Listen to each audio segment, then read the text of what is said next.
Apreciados estudiantes, bienvenidos al estudio de nuestro tema, el estado de resultados departamentalizado o estado de resultados por departamento.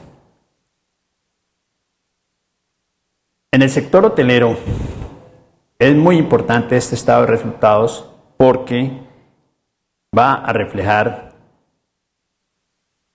de los diferentes departamentos, tanto operados como no operados, departamentos que tienen que ver con la actividad propia del hotel operados y los que no tienen que ver con la actividad propia del hotel, sino son más administrativos y de apoyo, va a mostrar cómo fueron los resultados de cada uno de esos departamentos y desviándose un poquito del estado de resultados integral normal que muestra ingresos, costos y gastos de manera general.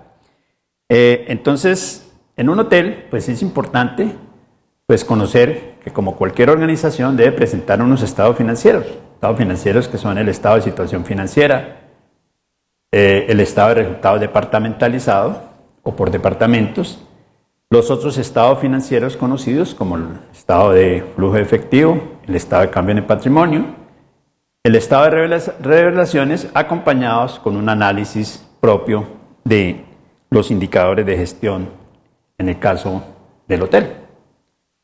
¿Cuál es el propósito del estado de resultados departamentalizado por departamentos? Ese estado no desvirtúa en ningún momento el concepto de resultados, el concepto de estado de resultados integral, porque con la información resultante se puede preparar tomando las ventas y costos en general. Es decir, el hecho de que se debe presentar un estado de resultados departamentalizado no quiere decir que no se puedan agrupar todos los ingresos y costos y se presente como un estado de resultados integral común y corriente.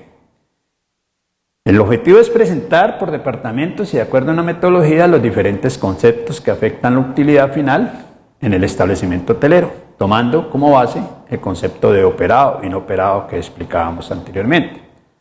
Al registrar las operaciones por centros de costos, podemos analizar con mayor detalle los resultados y la rentabilidad de los diferentes puntos de venta del establecimiento hotelero.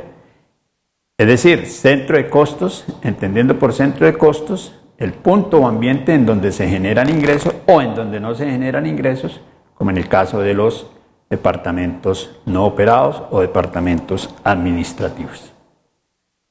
Aquí vemos a grosso modo cuál es cómo se discrimina los diferentes conceptos del estado de resultados. En primer lugar, la venta por departamentos operados, menos un costo de ventas que nos da una utilidad departamental. Se suman los tres departamentos, departamento de alojamiento, departamento de alimentos y bebidas y departamentos menores, y eso nos da una utilidad departamental total. A esa utilidad departamental total se le restan los gastos conocidos como los gastos no distribuidos, que son los gastos de administración, mercadeo y ventas, mantenimiento y agua, luz y energía. Después de ese resultado, o después de restar esos gastos no distribuidos, nos va a dar una utilidad, o va a dar como resultado una utilidad antes de cargos fijos, que se conoce como cargos fijos o gastos a la propiedad e impuestos, la depreciación, amortización, impuesto predial, seguros y financieros. Es decir, cargos fijos, cargos que no dependen del ingreso ni el monto de los ingresos, sino que siempre van a existir en los estados financieros o en la contabilidad del hotel. Después de restar esos cargos fijos o gastos a la propiedad, impuestos, nos va a dar una utilidad del ejercicio, a la cual se le va a sumar los otros ingresos y se le van a restar los otros egresos, como la contabilidad comercial común y corriente, y después a esa utilidad que nos dé como resultado sumar y restar los ingresos y los otros egresos, nos va a dar la utilidad del ejercicio antes de impuesto. Se calcula el impuesto de renta, el gasto por impuesto de renta y nos va a dar la utilidad neta del ejercicio.